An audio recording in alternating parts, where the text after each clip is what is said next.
As an American, I'd like to say the American education system is easy, which is bad. Today I'm going to talk about the American education system. This idea was sent in by email. Make sure you email me if you want to see any video request ideas. Number 1. The American education system started in 1635 in Massachusetts. The early law said if there's a town with more than 50 families in it, that they would have to hire a teacher to teach the kids how to read. So that was the main goal of school at that time, was to learn how to read. That was the only goal. Alright? Skip ahead to 1950. In the 50s, they focused on more subjects: reading, writing, and arithmetic. That's math for all the people who don't know what arithmetic is, like myself. Oh, and everyone was getting married and shipped off to North Korea. Anyway, hippies, drugs, and free spirit plagued the halls of high school. Kids were resilient and hated oppression, so in turn they hated their teachers. School isn't fun unless you're tripping off Molly and that good kush, you know what I'm saying? This is where schools saw dips in school attendance, graduation rate, and all-out ratings. Granted, the graduation rate for 1970 was 75%, which is not that bad, but this video isn't about graduation rates. This video is about the decline of education. Curriculum is much easier now than it was in the 50s. You're probably thinking, no, it's not. My English class is so hard and I don't know what to do.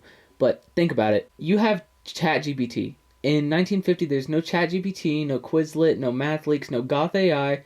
And we have the answer to any question our teacher asks in our pocket. It is insane. This worries me because college students are using this, and I don't want a doctor using ChatGPT to tell me if I have AIDS or not. I want them to figure it out right there and then, and not spend 15 minutes Googling what's wrong and telling me, like, hey, you're dying. I wonder if I can use ChatGPT to do my taxes. One second. Okay, yes, you can. You can do that. Holy crap. Number 2, the teachers hate their jobs. Let's be honest, teenagers suck. You don't want to deal with them.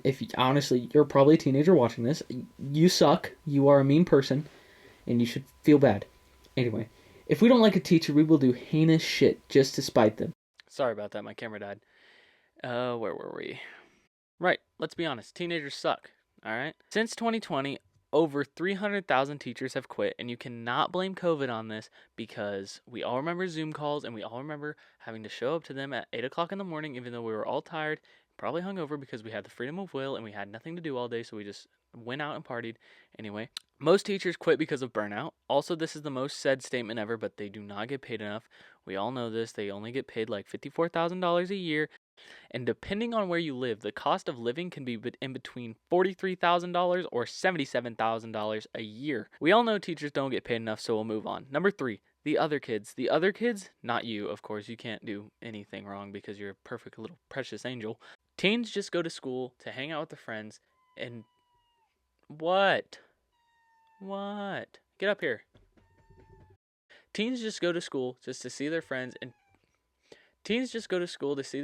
vape in the bathrooms. We all know this. It's been like that since day one. Anyway, in conclusion, we're cooked. So, thank you for watching. I'm gonna go take a nap.